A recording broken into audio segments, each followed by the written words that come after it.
the John Agyekum Kufuor Foundation. I am happy that my professor and my senior and my boss, Professor Bafo Admandia, is here and what you are doing. He has to sit at the back. So that's why I'm reserving to the last part of my welcome address. We want to acknowledge the Ghana Blinds Union who are here, the National Commission on Persons with Disability who are here, and then the Physically Challenged Group. We want to welcome all of you, and it is my prayer that when this first part is finished with the speeches, we will engage our participant discussants in the conversation today, narrowing on two things: public perceptions of disability in their view, and then access to structures and institutions. Thank you very much, and I wish all of us a very pleasant conversation. God bless you.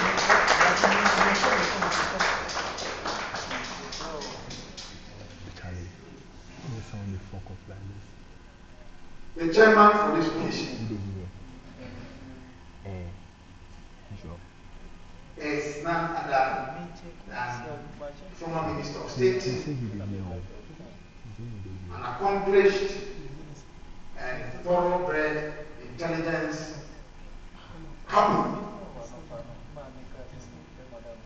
In fact, I have said that if you want to look at our republics in Ghana, the most stable, and the most refined have had the guidance of intelligence.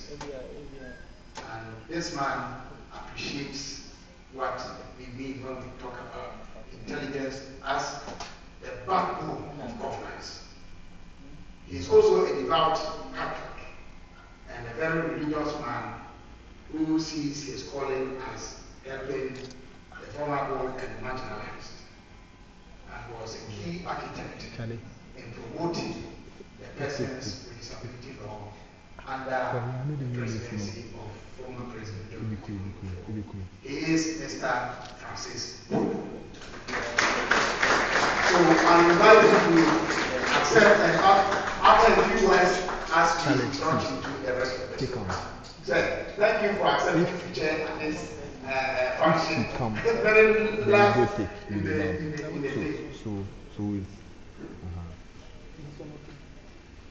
It'd be cool. Thank you very much, Your Excellency, John Agyekum Kufuor, and all protocols observed. At some point, I thought I was back in the university tutorial room when my good friend Dr. Kufuor was speaking. Yes, in life it's always good to go back to basics. And those of us who are over 80, when we come to reflect on our lives, we see the inclusiveness that brought us together as a nation. And anytime I followed my former boss, Your Excellency, it was a joy to see his interaction with everybody. You can have a huge crowd, a huge queue of people, and he seems to interact with everybody.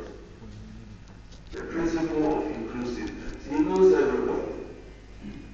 And he has story and conversation with everybody. And I think this principle of love is what has united this country.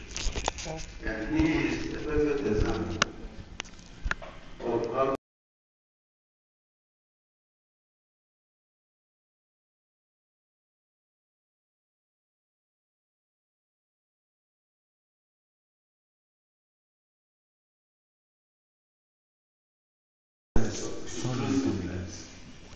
he knows everybody, whatever the political background, whatever the state. And I wonder how he does speak. Remembers everybody.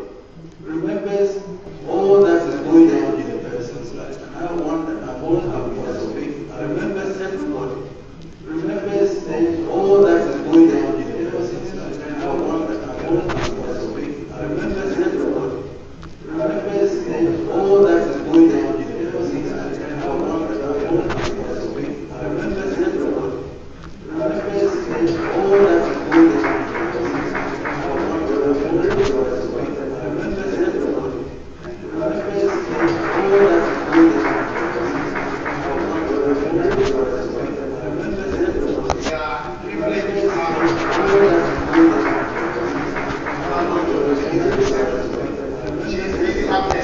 She's really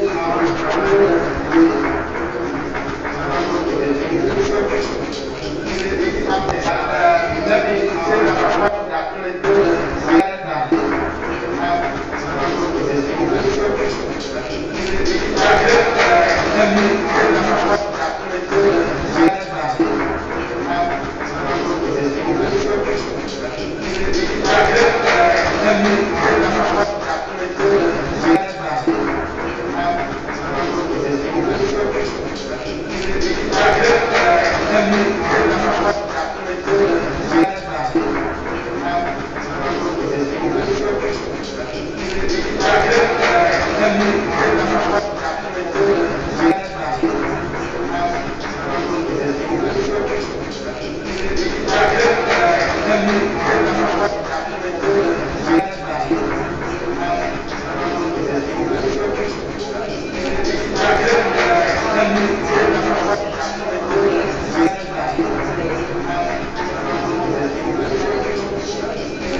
before his appointment to the Supreme Court, he had been in private practice for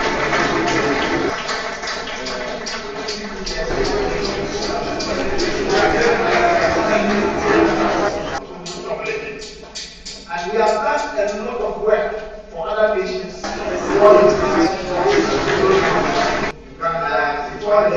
appointment, and we are grateful his cover. He has been in private practice. He's also the chairman for a number of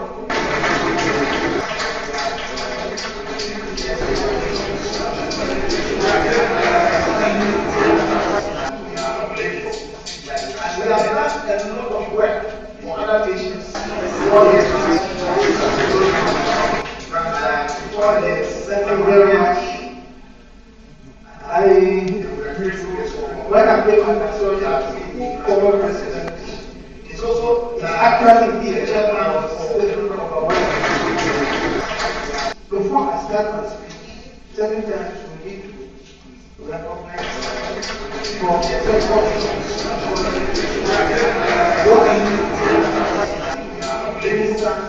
and we have done a number of work for other patients.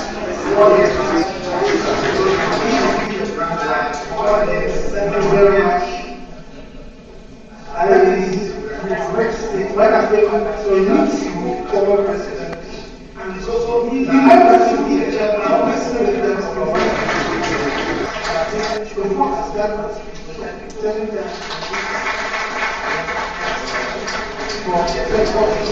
times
Yes,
ability to provide uniform, school uniforms for them. But at least in this area, the district assemblies can provide the schools to complement what central government has done by making education free.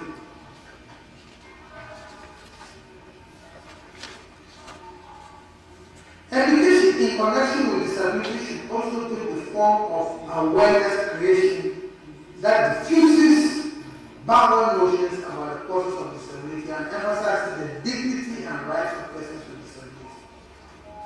When one reads the many provisions in the laws that demand that provision be made for persons with disability, it is mostly persons with no disability who are in a position to take action. It is correct that if they fail to act, they can be considered against under the law. But if they impart the consciousness about the significance of caring for persons with disability, then they will execute their duties with care and friendliness, as is experienced elsewhere in societies where they take the matters of persons with disability more seriously. Mr. Chairman, I attended a radio service recently, and it got to a point where the pastor required the congregation to stand up for special prayer and blessings. For once, the pastor said, and I quote, "May all who are able to stand for the special blessing." This is the pastor who is conscious of the fact that some of God's children are unable to stand, but God accepts their blessings and blesses them. All pastors need to learn from this disability-friendly pastor. This is what conscientization of society can lead to. Important for the awareness creation is the media. The significance of the media, both traditional and modern, is that they have the capacity to draw attention to the right standards of conduct required by everyone in any sphere of endeavor. Secondly, the media is capable of determining the agenda of society by heightening the importance of an issue. If there's an extensive media discussion today of any issue, say the lawful conduct against one person with disability, all institutions and agencies who have something to do with writing that law will jump into action. The media is even capable of investigating compliance with orders of premises that the public can have access to determine the extent to which the orders of premises are compliant with the requirement of the law that the premises is made disability friendly. When such a documentary is broadcast, you will see the agency with which those in default will attend to it. And the following that such a documentary was broadcast before, I do not remember. But if it was, it should be done again because the problem still persists. Therefore, I urge the media to continue to use part of this power as it has done in the past to advance a better public understanding and awareness of the issues pertaining to persons with disability. Also critical to creating awareness about disability is the advocacy role of right-based organizations, both governmental, intergovernmental, and not-for-profit. These include organizations of persons with disability. The role of right-based organizations is significant because they have the capacity to undertake or fund research into the implementation of programs for the benefit of persons with disability, such that they normally speak from an informed position.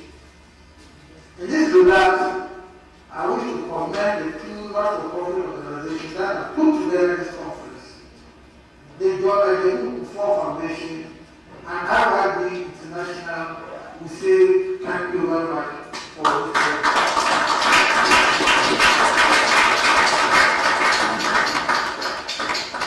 Mr. Chairman, most of the things that ought to be done to bring relief to persons with disability are set out beautifully in the laws and policies I have referred to. The drafters of the Constitution 1992 and Parliament, in making the Persons with Disability Act, have made it clear that they intend the provisions in the statutes for the well-being of persons with disability to be enforced through the courts of law.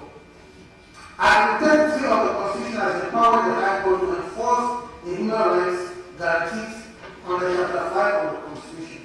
And that is the chapter of the Constitution that contains the rights of persons with disability. In furtherance of this, the judiciary of Ghana has established a human rights division of the High Court.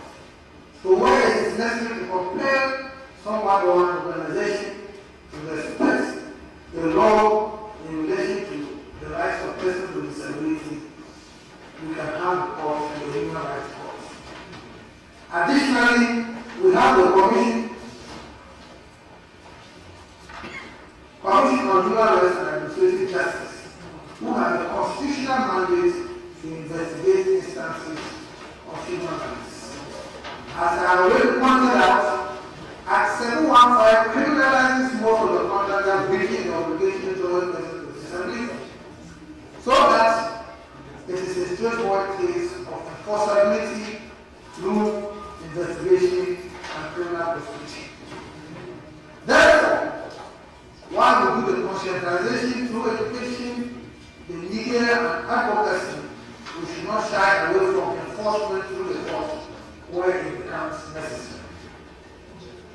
Mr. Chairman, as I wind up my speech, let me review in brief the policies deducible from the laws to ameliorate the conditions of persons with disabilities. They improve primary care, antenatal care, and postnatal care, as these will reduce the incidence of death of children with abnormalities. Furthermore, the policies require the promotion of road safety and prevention of road accidents, expansion and retooling of rehabilitation centers throughout the country, and equalization of opportunities through education, training, economic empowerment, and apprenticeship for persons with disabilities. I have said that all of the above actions are being undertaken by government in one form or another. And the issue is that the level of resource allocation for these activities is critically low. As such, the social welfare departments of the district assemblies, who are the implementing agencies for those interventions, are seriously constrained. I will therefore call on Parliament and the District Assembly Common Fund to increase the allocation of resources to the district assemblies intended for the benefit of persons with disabilities. It may be argued that the national cake is small, and that is why the funds allocated to programs for the benefit of persons with disability are small. I beg to disagree with that view because, to my knowledge, in an African bowl, when the food available is not sufficient for the whole family, it is normally the children and the vulnerable in the family who have made eat first. And after the eating, if there is some, the strong persons now eat. I'm not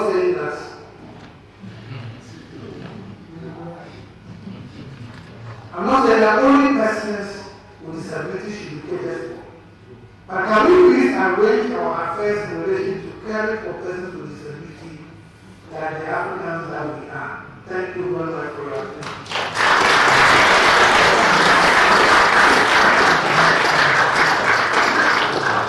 Thank you so much. Truly appreciate that speech. Thank you so much. Just to give us welcome, and once again, please let's give us our welcome. Before bringing our guests of honor for today, I'd like to once again acknowledge our sponsors for this particular event. First off, to the John Agyekum Kufuor Foundation, we're grateful. And to the RYD International, We also have our media partners and our key sponsors for this event. The National Forum, we are grateful, Zoo Lion, the Ghana Broadcasting Corporation, the Daily Graphic, Star FM, Peace FM, we have the Custodian, Joy 99.7 FM, the Conrad Ademo Stiftan, we have the Akusmo Mining, we have the Africa Regions Hotel, and of course, Tan Paris Hotel. Please, once again, let's give a round of applause for our sponsors and our media partners for making this possible. I'd like to, at this point, bring back Dr. James from Nabofe to introduce our guest of honor for today. Thank you very much, Efa. Our special guest of honor. Okay.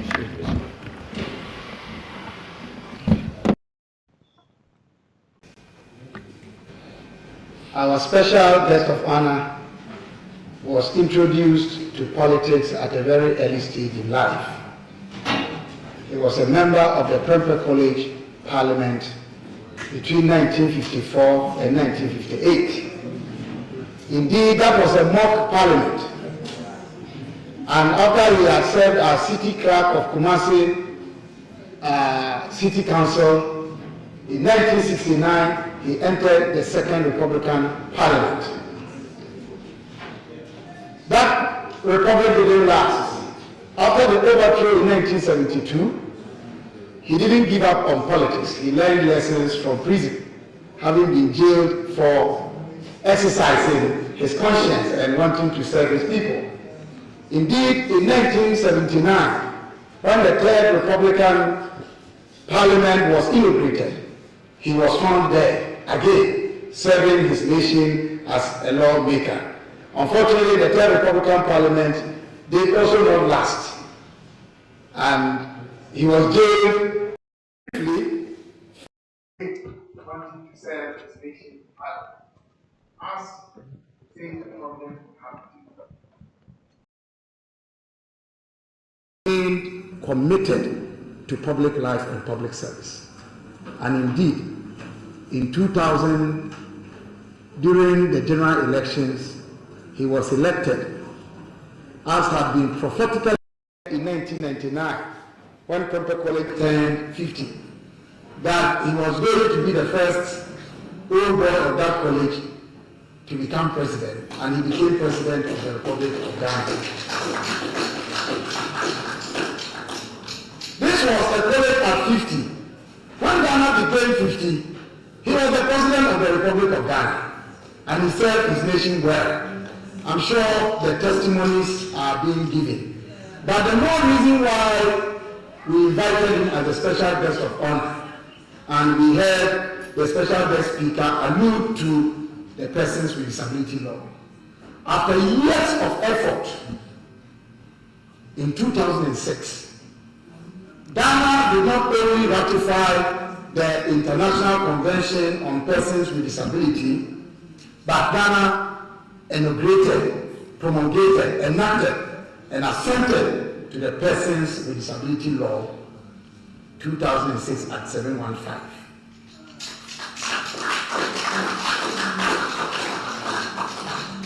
Mr. President, we are privileged to have you honor this occasion. Even though this program is jointly done by your own foundation, we deem it a great honor and privilege that you accepted to be the special guest of honor. He is none other than His Excellency John Agyekum Kufuor, the second president of the fourth Republican system of Ghana. Your Excellency, we want to hear you.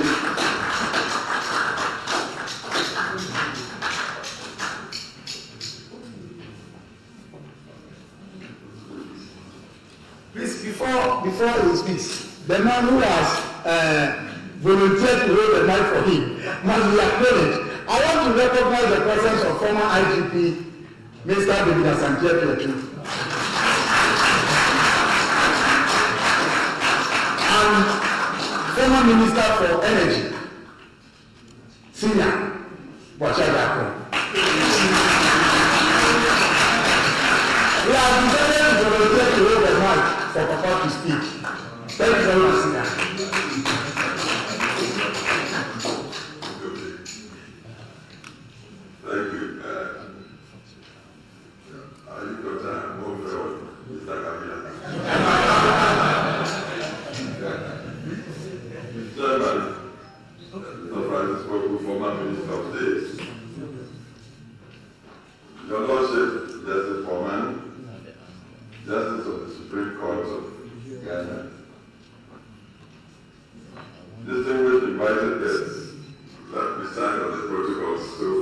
and continue. I'm happy to be here today, and I am indeed grateful to the organizers of the program for this great initiative in the service of humanity. I want to use the occasion to thank Justice Foreman for opening the discussions with a very learned and comprehensive treatment of the subject, and to urge him to continue to advocate for the cause of the disabled. Thank you, Your Lordship. Indeed, it is my conviction that man should at all times place humanity at the center of all social, cultural, and developmental endeavors in society, in nation, and indeed in world affairs. Any effort that fails to place humanity at its center, I believe, will most likely be found to be unconscionable in some measure sooner or later. We must therefore at all times be motivated to consider the cause of humanity in all the things we do. Look at me today. If anyone had said just 10 years ago that I would today be here in a wheelchair, perhaps he would have been disputed and damned as a false prophet. But his prophecy is the reality today. I'm in a wheelchair, I cannot walk, and I need about 4, 5, 6 healthy men to be pushing me around like a baby. Ladies and gentlemen, it was in the letter and spirit of our national constitution and service to humanity that by the grace of God my government passed the Persons with Disability Act 2006 or Act 715.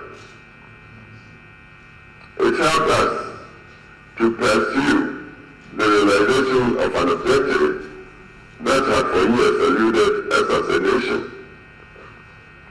My government deemed it as a very important thing to do,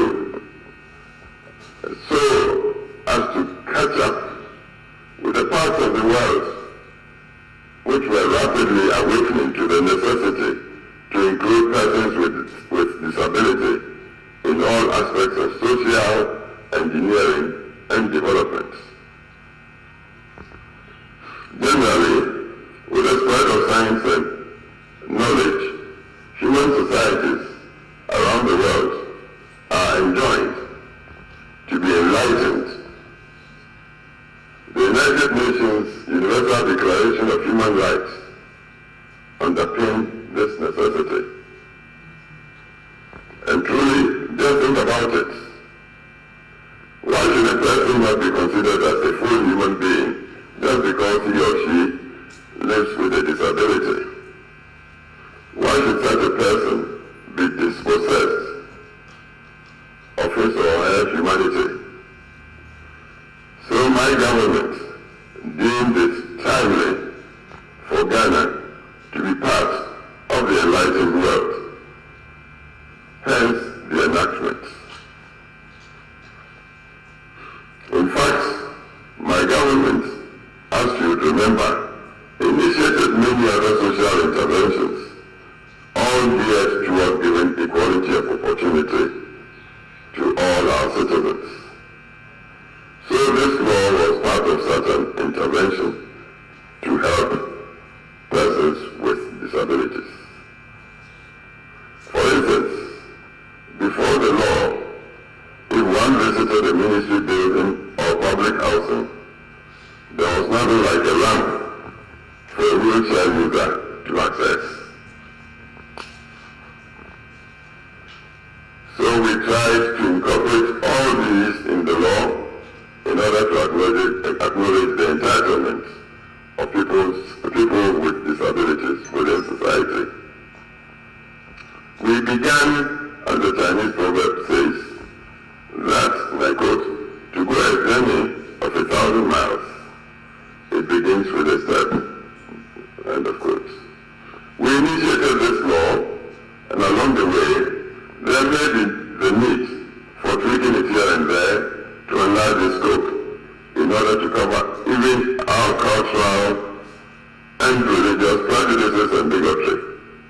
We did not believe we could do it all in one hop, or to change the world with just one act. So what we could do at the time was what we did, without forgetting that culturally, say in some traditional parishes, a person with disability was not supposed to venture.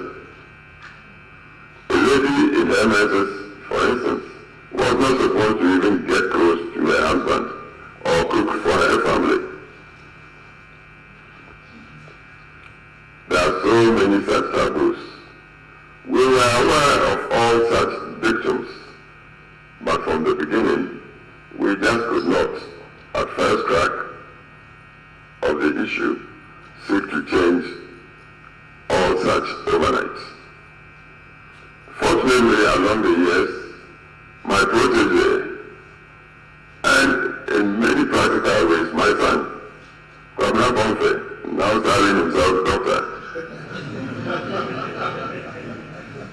has come to do research in Transante and Gonja cultures as part of his Doctor of Philosophy Studies at the University of Cape Coast, and has uncovered that many of such alleged taboos are not well grounded, even in the named societies.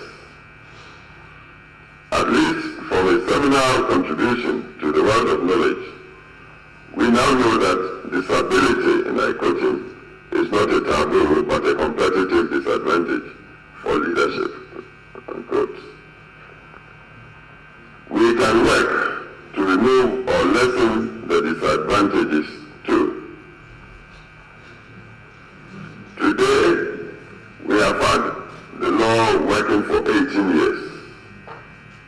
We have seen and witnessed some of its failings in its enforcement.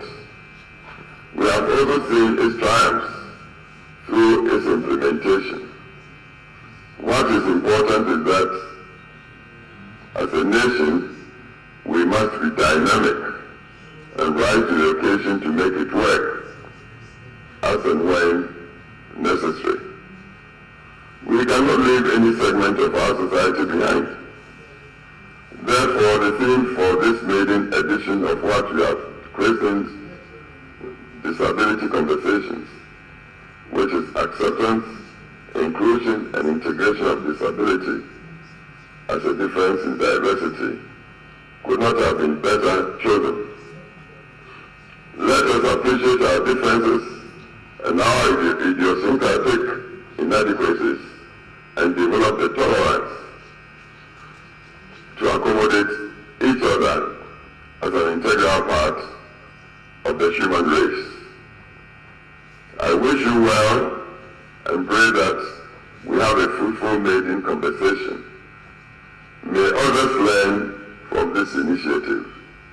God bless us all, and God bless our nation Ghana and our homeland. Thank you. Thank you so much, Your Excellency. At this point, we have a gentleman amongst us who is a peace ambassador, has a peace song, will join us for a short musical interlude at this point. Please, Davidson, if you're ready, please, let's welcome him. With a round of applause, please.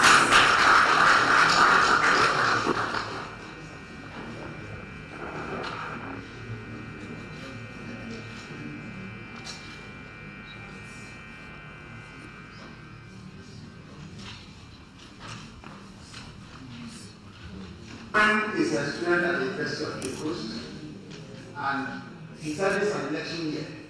He's a person with disability, and he sees that peace is essential. So he composed a song, and he wants to sing it here through us to the nation.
I mistakenly introduced him as a student. Actually, he's a teaching assistant who's pursuing the masters.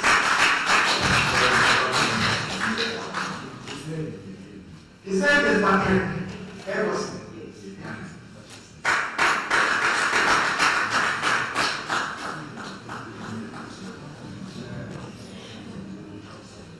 We're getting to the second part of our program for today.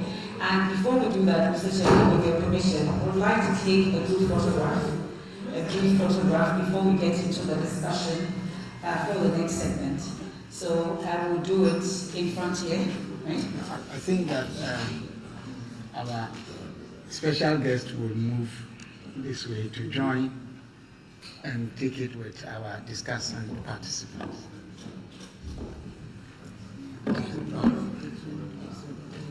Yeah, on that picture, you taking see. Yes. So the camera guys.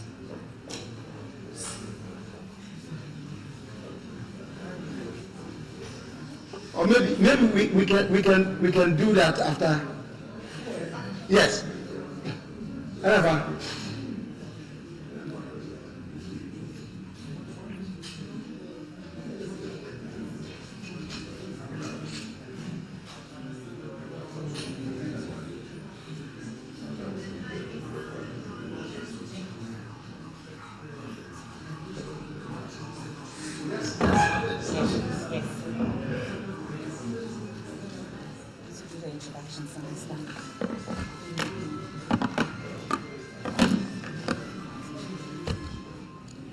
Okay, so once again,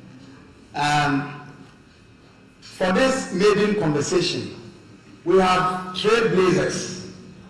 First.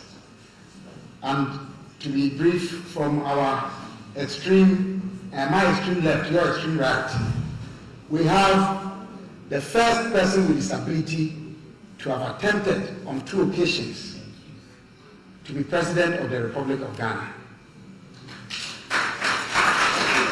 After he had been chief executive of a political party on 2 consecutive times, unprecedented in the history of that political party. His name, Ivor Kobna Greenstreet Esquire. Next, we have the first woman with disability to be called to the Ghana Bar in the year 2008. And not only in Ghana is she a trailblazer, the whole of West Africa, at least for the records that we know. I want to suspect it's the whole of Africa.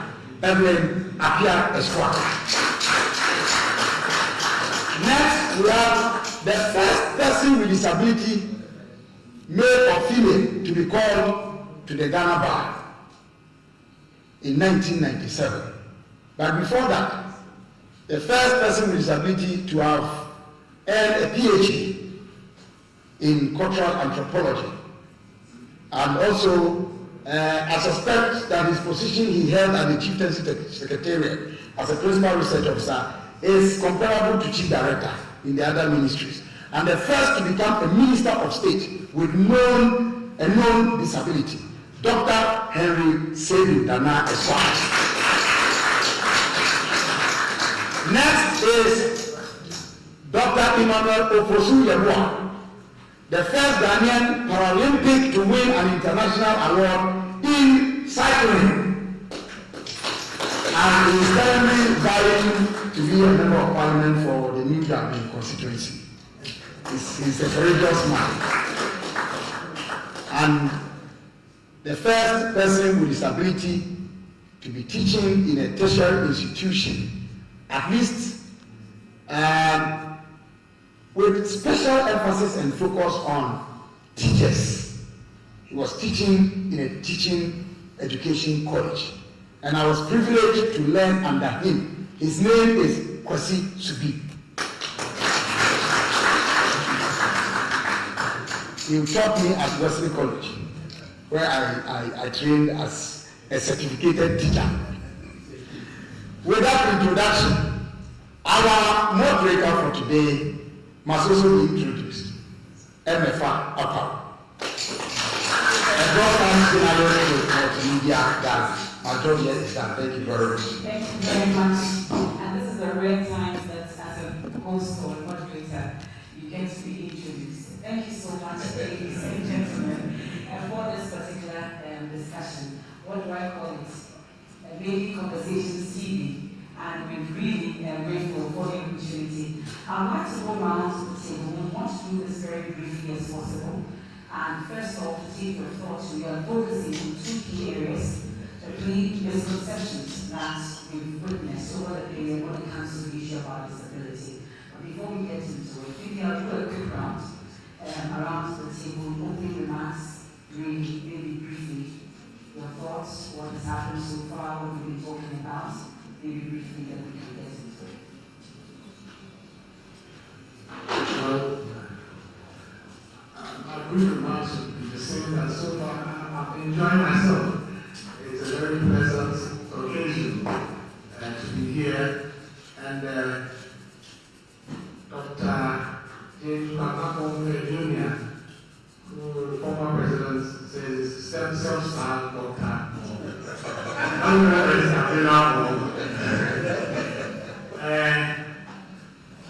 Referred in his speech,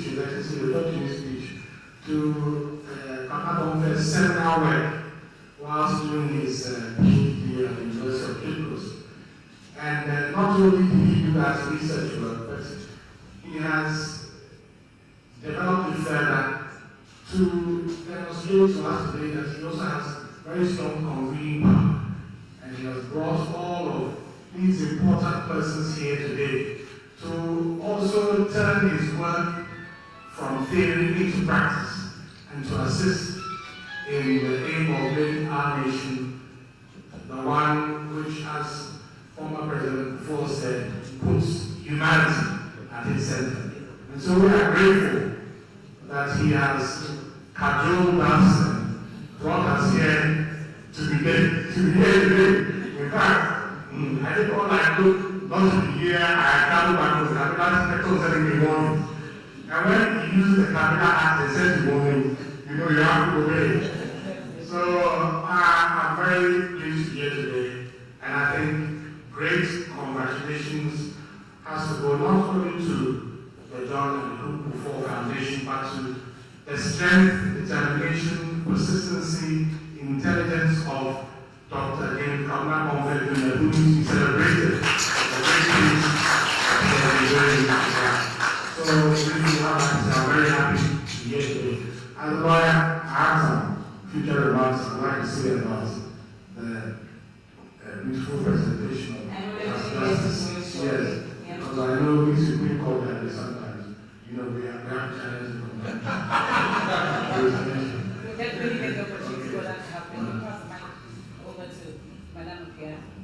I'm also happy to be here. I thank the organizers and everybody here. Today's discussion is one of the crucial aspects of our society that people do not pay attention to.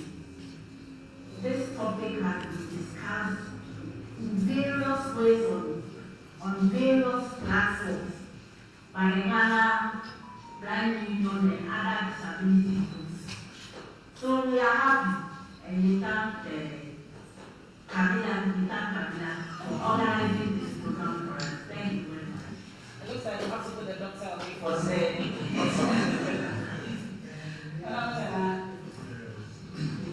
Thank you. I think we all are very grateful for this noble idea. And yes, as I just at the beginning, let me not forget that I see this as kind of awareness issue, sensitization workshop. And I think that's the right way to go. You can have laws and laws. The law can compel men, but law cannot compel hearts of men. So we still need this kind of programs to sensitize, and bring people to terms of realities. As we get along, there are a few examples I will share to show that seeing is believing, but sometimes people see and they don't believe. And yes, the beginning one I'll share is when I was called to the bar in 1987, it was over the news. My first time to go to court, to go office, I was wearing people with gun. Yes, as I was entering, you have the side of people sit and where the lawyer sit. So I was being directed to where the lawyer sit. And somebody asked, why did you need to see a lawyer? This just let them know that some people see, but they cannot be able to help them to catch them. And that's why I think I see this as the right way to go. The only question whether this can be sustained. Because we may have all the laws, all the policies, but some people need to help to come to terms with the reality that these group of people can do this. Okay. Thank you so much. How's that been going? Very well. Okay. Well, briefly, you're open your mind. Sure, thank you so much. I'm very busy here, and I'm very sad too. Because why? Because many years ago, our former president, Paris Abitigo, I remember I had my producers in New York, and probably anytime she would see me say, how is President Kufuor? You see, the Paris Abitigo, he passed. And why President Cameron go and we are still struggle, certain things not to be done, you see. So I'm very happy to see our former president here, and his voice and his involvement and everything. I believe by the next maybe 20, 10, 12 years, we will have a president with disability person in this country. I know those and I know that former president in the US, Mr. Roosevelt, he was in a wheelchair. Right now, speaking to you, Governor of Texas is in a wheelchair. And when you go to Chicago, he's on a disability. New Jersey do the same thing. So why people in our country doesn't believe that we can able to do something? And since many years ago, we passed a disability bill, we are still struggling in certain things people have disability doesn't get it. And we have to sit on the roadside begging or to do a shoemaking before people can say they can do something. And I believe that it's involvement in everything, things are going to change. That's why right now, I'm running for senators and all parliaments in Ghana, here in California, to change certain things. Where he started, I want to continue for him. Yes. Thank you so much. And I must say that the media team here have promised, and he's listening to the justice, they've promised that in spite of everything that is going on today, they're going to give a lot of attention to everything that is being said here. And I stand in their stead and give that promise that that is going to happen. We're going to give a lot of attention.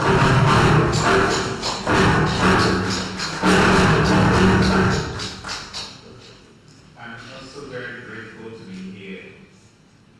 And I'd love to say that the two speeches that I heard from the first speaker and my father, who spoke last, John Agyekum Kufuor, I called him my father for a very long time because he speaks in that slow and a wise way like my old and late father. I say thank you. And the thing we say about him is say that when we were young learning, we learned that the child is the father of the man.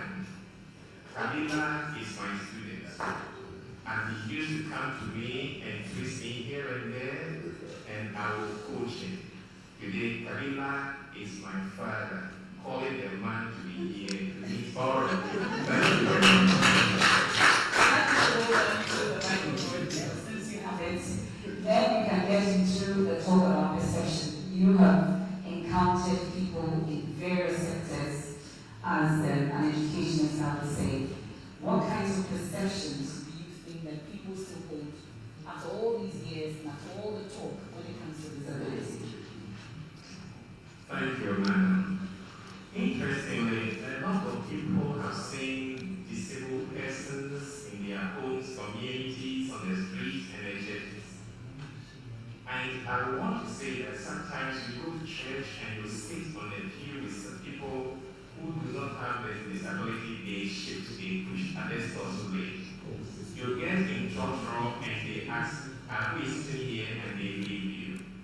So the misconception goes on. Even among the educated, I remember when I completed my first degree from Cape Coast, I was posted to Kumasi. A regional and national minister received me warmly and promised getting me a school.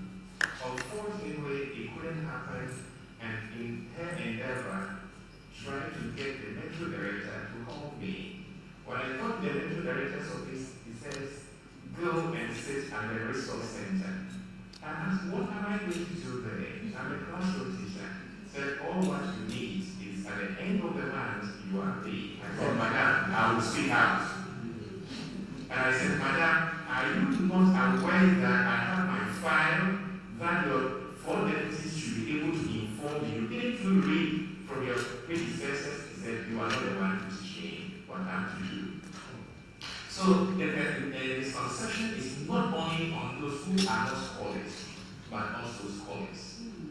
At Cape Coast University, we had a course, and our course leader was somebody for 2 years, nobody had practically him. There was a peace, and God did something wonderful. I gave him some yards.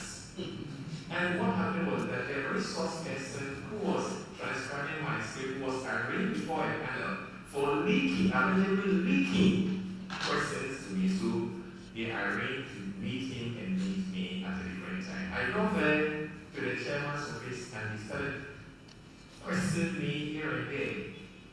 So he said, if this time you think you can take your paper, we have 4 hours, but I won't let you go to your hall of residence to prepare. You can answer it right. I said, oh, sir. He said, no. We sat down and he asked the question, we will write it down. Asked the question, we will write it. The answer I gave orally down. And when we got to the end, he said, question, I'm grateful. Today I will reveal a secret to you. Your resource person is alleged to have given you a lead paper. But what you have done now, you have exonerated me. It comes to marriages, and it is also there. Many of our people, when they want to marry, the side people will take them here and there. At the point of presenting maybe the dowry, sometimes we are giving a gift out, which I suffered. Because it was 4 days to my wedding day, and I lost my sight. And when the lady decided to have the first wedding with me in that environment, the family would not agree. But now they are happy and they see me in life because I did not go there. So we will say in brief that some people have the idea that people with disability should not come near because they take them as parodies of men, of dress, of humanity. If I explain further, when we prepare palm soup and we remove the sand or the liquid part and the knot, the fiber that we throw away is a dress. And that's how some people see those of us who are disabled. So dress of human society or parodies of men. That's how they look at us. But God's so good. We are not like that. So those who think that they want to help us, we do not want them to sympathize only with them, but to empathize with us.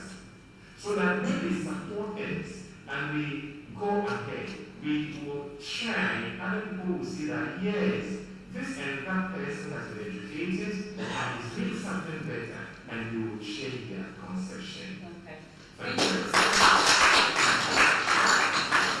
You are going on the international stage at least. You've traveled wide when it comes to your line of work amongst others.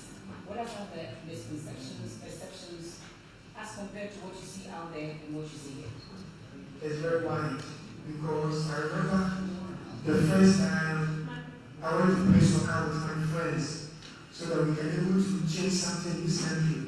And I asked my friend, he said, Mano, you see how this country, they think that we're disabled people.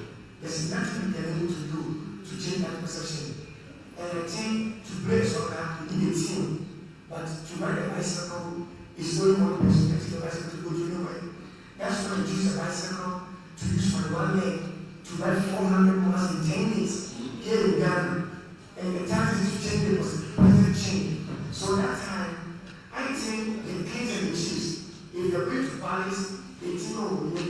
can't come.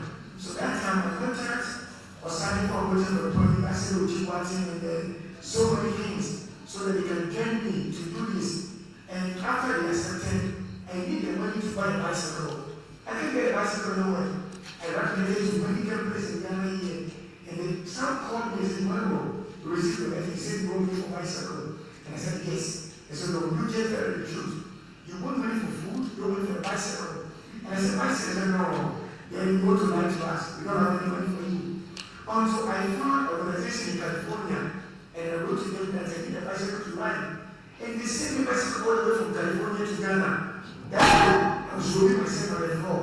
That's the time I had a bicycle to ride my bicycle to say, "With the chin." And it doesn't end up over there. They flew all the way from here to California to ride 56 miles with them. And it took me 8 hours to finish the 56 miles with 8 hours. And they said, "Mano, you are somebody going to work with, and you help me to provide your postage." My postage and my salary cost like $75,000. And it's free of charge in 2020. So people here in our country, we have to see what we have and help. At times, we're able to do something, but at the moment someone will see you coming in a wheelchair or crutches, the person thinks you are trying to beg for money. You see, but that's not how. And Doctor said, God said it, I created Brian and all those people. So we're giving to God. We can able to do something. And I believe that it's not going to end here. Challenges here and outside is quite different. There's no way you see any person in a wheelchair or sitting in the corner outside begging for money. Because the country has produced everything they need for them. Right now in America, if there's no president, the country is still going on. But why Ghana? Let me say this. A couple years ago, I was going to see Vice President Dr. Bawumia, and the reception in the first house told me I was wearing a short. They didn't let me go. Just recently, just not more than 5 years ago. You see, in my own country, but I can wear a short to go to White House to meet former President Bush. And it's not when it goes to wrong. Yes. You see, so no, it's not that. And I can't do that. So we have to plan to hotel. Yes. So thank you so much. Dr. you mentioned that people see they're not blind, they see but they don't believe. But also, I'd like to add to it, Crystal Asige, the Kenyan Senator of Disabilities, he says, if all you see is all you see, then you don't see all there is to be seen. Let's talk about the perceptions briefly, also the misconceptions. Yes, the reason why I said so was you can put something in several ways, but the bottom line is that the facts are the same. You see, let me just be a little later. When Jesus appeared, said, Thomas didn't believe that Jesus said, why don't you let me see where he lives? And Jesus said, not only my witness, but come and see us. Before there's no happening, and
of action to access it.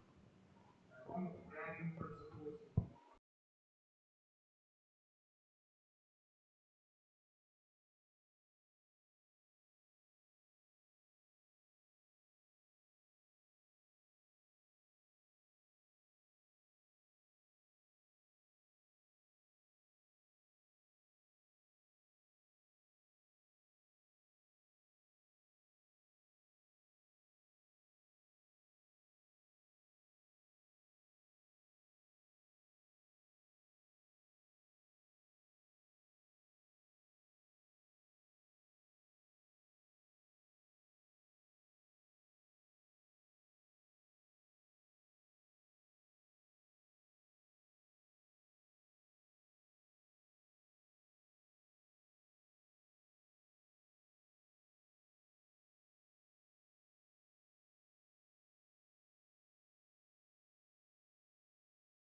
have new buildings coming up, yet it does not have access for persons with disability.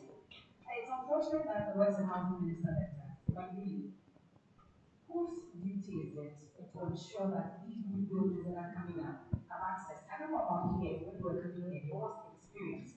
I think it's a good time for us to bring in some persons who want to contribute briefly so we can wrap up on this. Why do we have new buildings coming up with no access? What can you do ensure that that part of the law is implemented. I don't know if the government among us can help us with something to this in terms of what will be done. You have take some brief moments, then we can come back. I think I want to get a go on this. Because I know I really want to hear you on this, on what ought to be done. Well, thank you. You forced me. Excellency.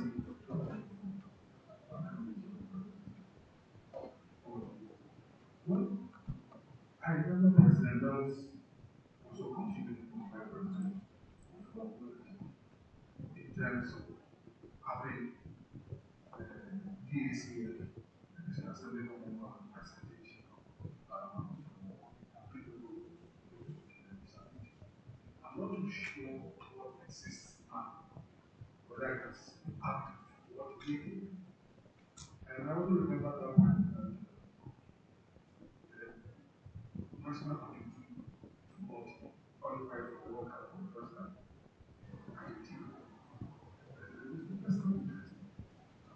This is just to say that not president for the first time, and there was one conscious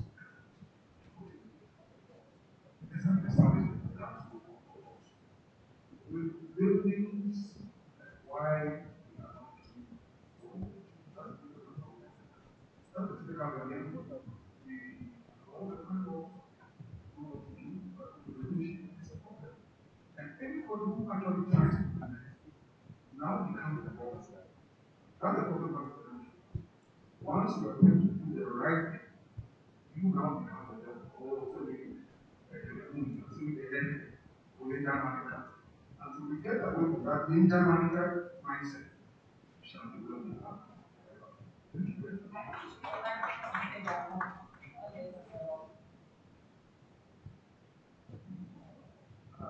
Your Excellency, distinguished partners, all of you,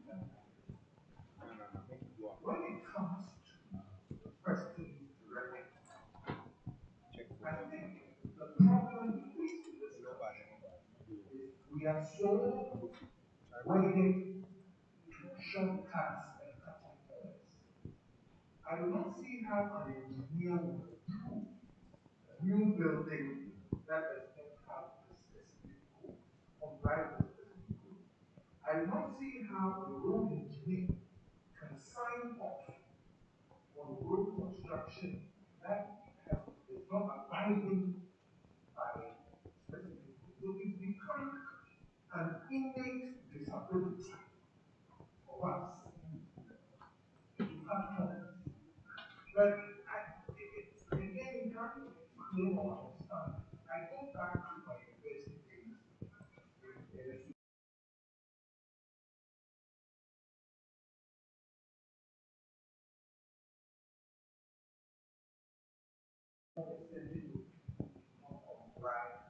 With the general standard. It gave all of us a certain comfort that we were not in that deviant group until all of us begin to accept that we are all disabled from the fall of Adam, that all humanity is disabled, and that our disability shows up at different levels and at different times. If we get that mindset, then it will be a point. It will be a point where it becomes part of our thinking that we are either disabled now or we will be disabled in the future. And therefore, let us all plan.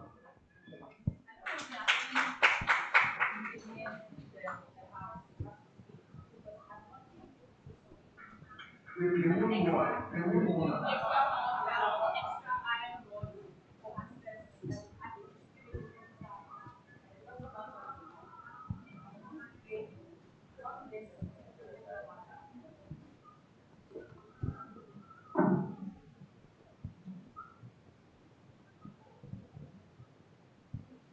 Well, actually, since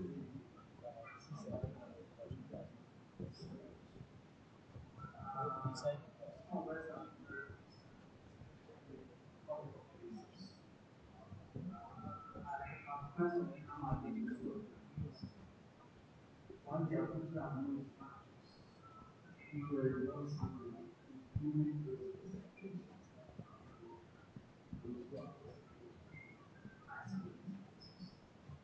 And I've always wondered why somebody hasn't gone before to see these buildings who are not authorized.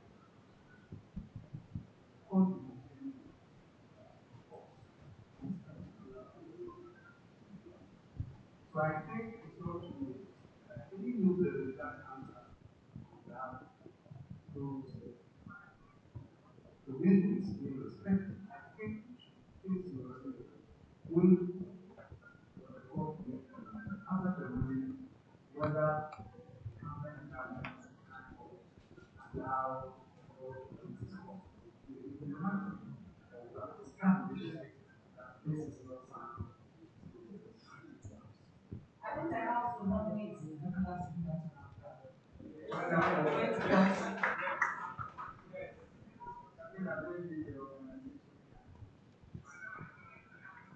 But maybe we think of the class action, what the lawyers say, and then Supreme Court judge himself with that access. I'm here before you.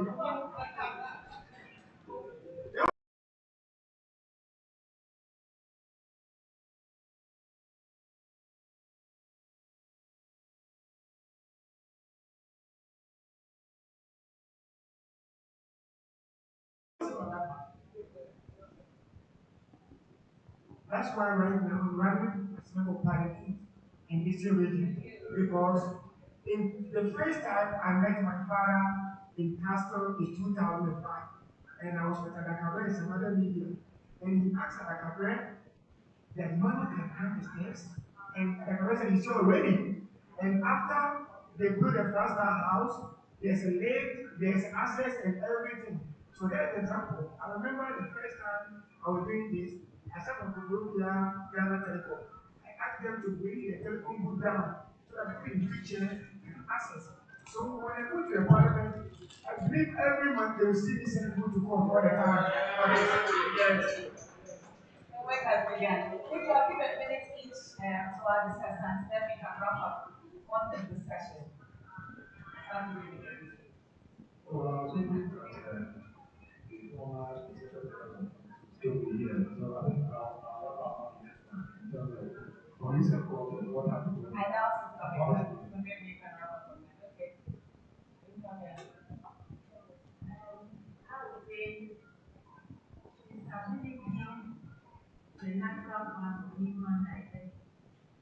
And so people with disability should not be defined by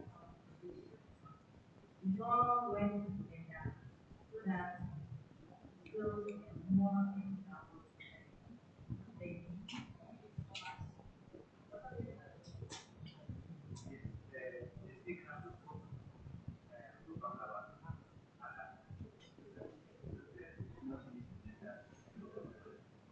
That's why I want to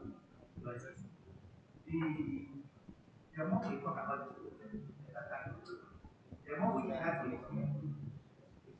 So the very fact that we are talking about this, I think is the fact of the matter is that it happens every day. In 1963, one was in Japan, and all of us were born what we call infant blind. The other born for become blind. Three of us were blind in childhood, I think between 5 to 10. But then there were two who had adolescent or older. They became blind. And anytime we class, the moment the teacher stepped out, you see them sitting together, they will be saying they will talk. So out of interest, I tried to get those girls to know what to understand. I realized they were always lamenting about the loss of their friends. They were losing their enjoyment. They were not steady, and so they killed. And one of them, the two, almost said something on the back. That what we see is that 2 years before, I mean, the year before, he used to come to watch the blind people. And he was very interested that he told us that he was to have the man. And then he's also here. if I told him that also can play for Alex, but I beat him. But what I would say that everybody must understand that between birth and death, disability can happen. Once, if people understand this, I think that's the problem solved. And they will not know unless we keep talking about it. Thank you so much.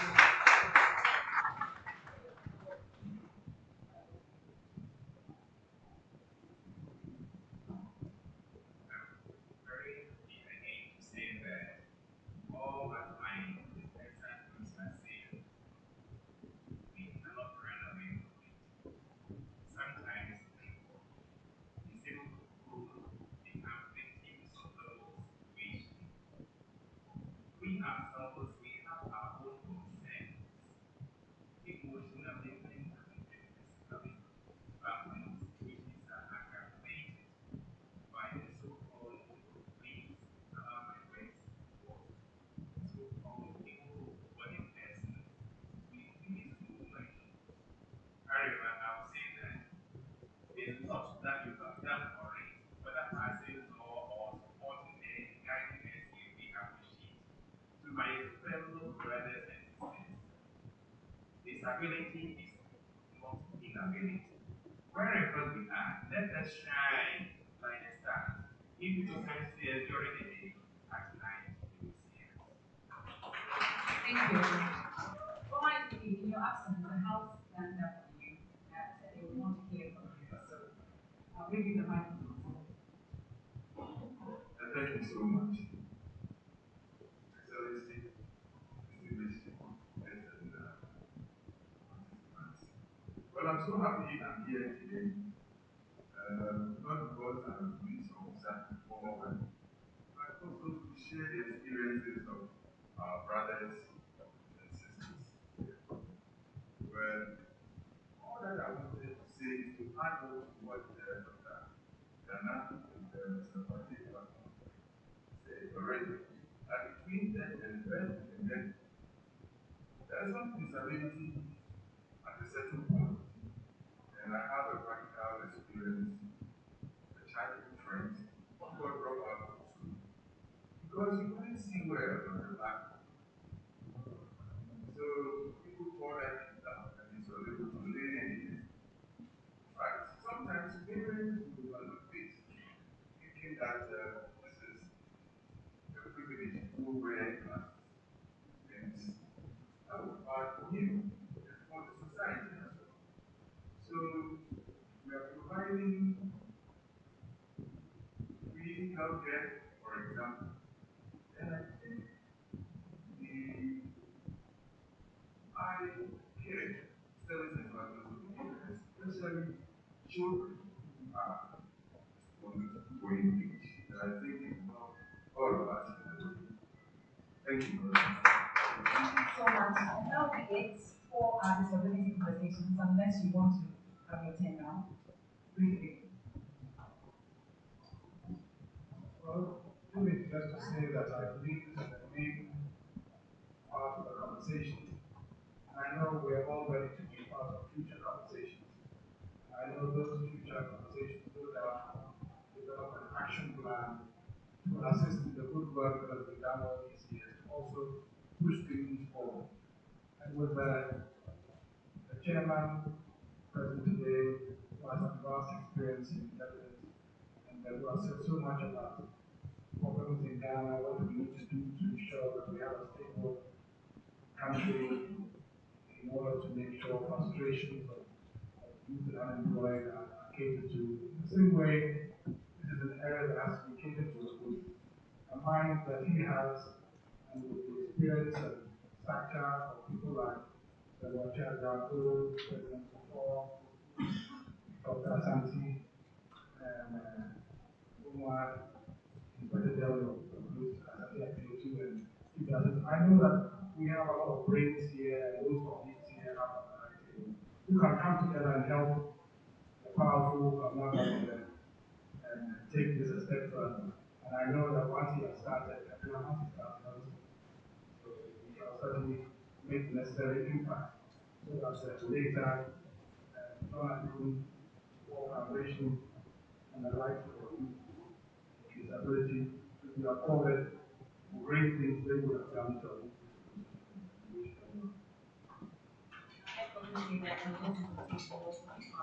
So I'll take two final comments, very brief two final comments.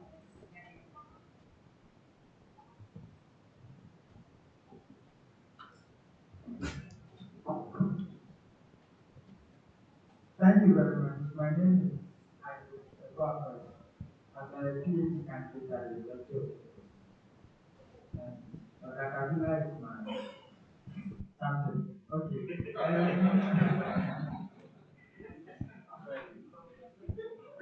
Briefly, Dr. Kandana said that some people, when they see, they will go to the so can we help them to believe? I think that beyond these organizations, beyond the centralization, beyond the education, and as I think Professor Agyekum said, can we help those people through the court system so that if something wrong is being done, if a building is being done and they are not complying with the accessibility laws, any other things that are against good disability, can we use the court to maybe force them to believe or to understand or to appreciate something? I think that can also help because we keep on educating, we keep on understanding, we keep on discussing, but it appears things are moving slowly. So maybe the legal system will help us. Thank you very much. There's one question. Okay, so I'm John Agyekum, also electronic student at NCC. And I also want to say that we should encourage ourselves, no matter how people or what people say about things. We should sometimes ignore what they say so that we can be able to strive higher. Thank you. Thank you so much. I think that'll be it for now. I'm so sorry to take a final one, Mr. Chase. And it's an public interest media. The media. Let's come together and do. Thank you. Your Excellency, I'm interrupted. Your Excellency. Thank you very much. I think I will have to say something for us as physically challenged people. Don't let us give up. No, I am one out of 17 children who is physically challenged in my family. And there's one thing my dad always tells me, and he wanted to find them for me to read every day. He said that do not compare yourself with others, or you may become vain and bitter. Always remember that they are greater and lesser persons than you are. So be content with yourself and be at peace with your maker. So please, all of us, we can do it. Nobody is going to do for us. Let us try our best never to give up and then make sure that we do as much as we can to help ourselves. When I had my brother singing Ghana First, I remember who always say Ghana First. So I will plead with you. We have a part to play in Ghana, and then don't let us allow anything to get us down. I think we can make it. Thank you very much. Thank you. So much, Mr. J. And that's it for the maiden conversations on disability. Mr. Chair, with your permission, will now call you up for your closing remarks.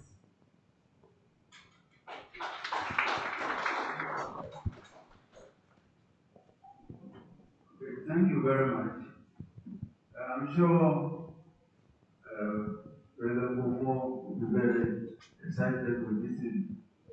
Because anytime I went to him, the issues he talked about were like what we are talking about today. Literally, he never talks politics.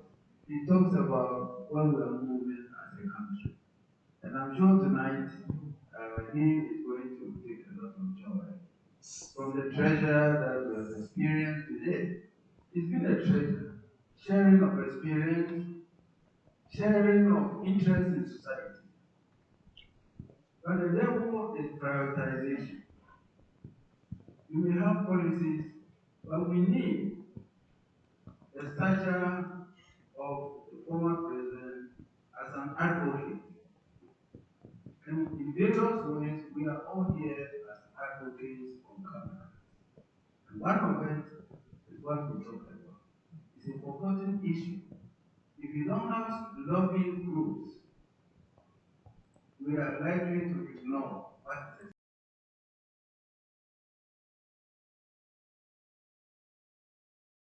that we gathered here to talk about any political divide, but to talk about issues that should concern all of us. To give my own experience as a Catholic, I used to visit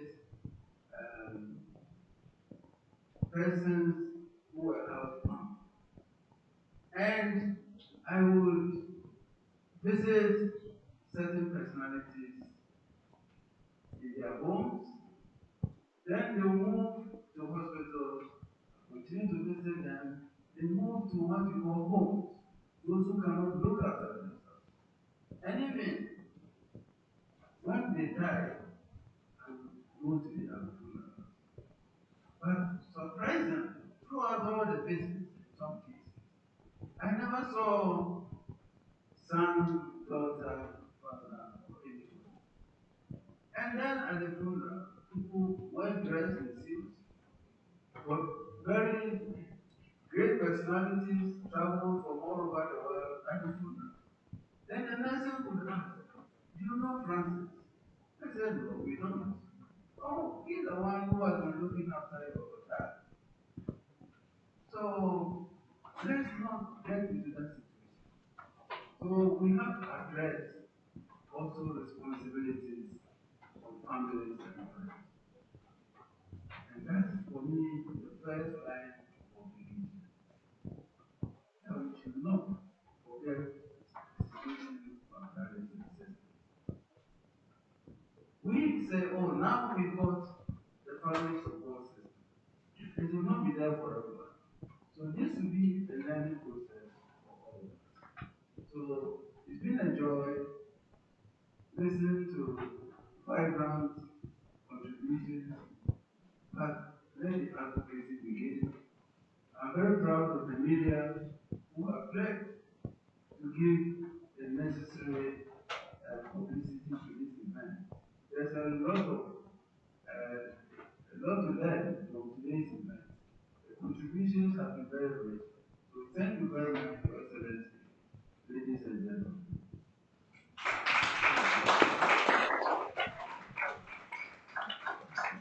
Thank you very much. I'm really looking at that. We are first and foremost grateful and thankful to the Almighty for making this day possible. We want to thank you, the Honorable Pastor, for accepting a very short notice to chair this workshop. We are very thankful and grateful to you, Your Excellency, John Agyekum Kufuor, for accepting to honor this occasion. In many ways, it is also about celebrating. Your Lordship, Justice Foreman, we thank you for accepting. You were far away when you accepted to be the special guest speaker.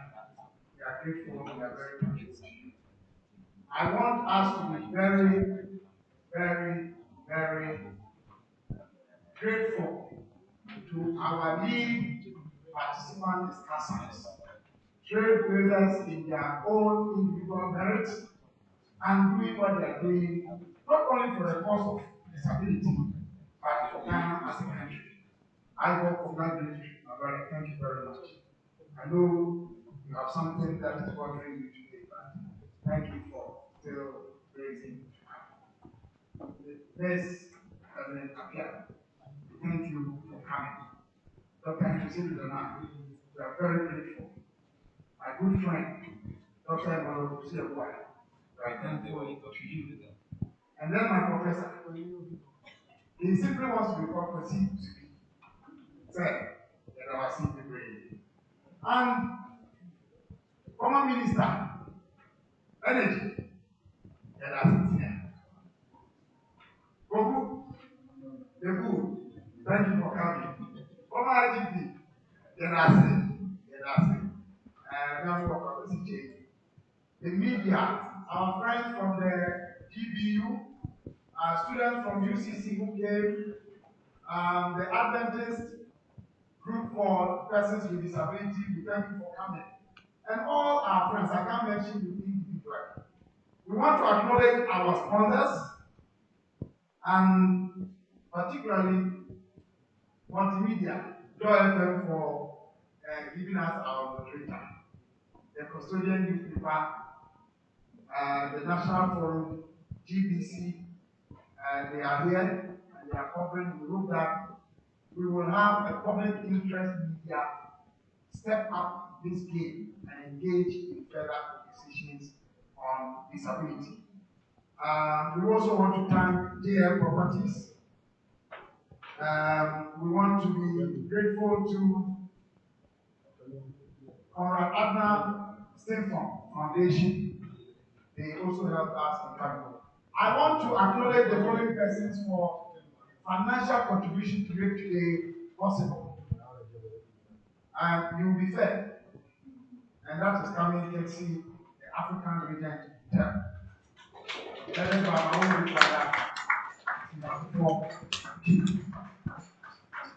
Mrs. Esla Owusu, Minister for Communications, she gave us support. The Honorable Minister for House, Works and Housing, he left, but he has also given us support. And more importantly, since he assumed office, his ministry that was not disability friendly, he has seen to it that the ramp has been provided there. We want to acknowledge him for that. Avant-garde design, they were supposed to be here, they are not here. They are technical people in this industry, as Minister, but I'm sure they were not able to come here, but they gave us support, and we will keep reminding them about their responsibility to see to it that things are done well. I like the English Swahili mod also gave us support. And the most group that we want to appreciate is you, who made the media to cover us, and those of you who are viewing along the stream. There was live streaming, so beyond today, you can visit the internet and Power 360 and watch this program again and again. May God bless today and bless us all and bless our homeland Ghana and ensure that disability conversations continue and do serve Ghana well. Thank you very much. Thank you so much. We'll now gather around and take our photographs. Please, the ushers can help us to take our seats away from here. Please make sure you are captured.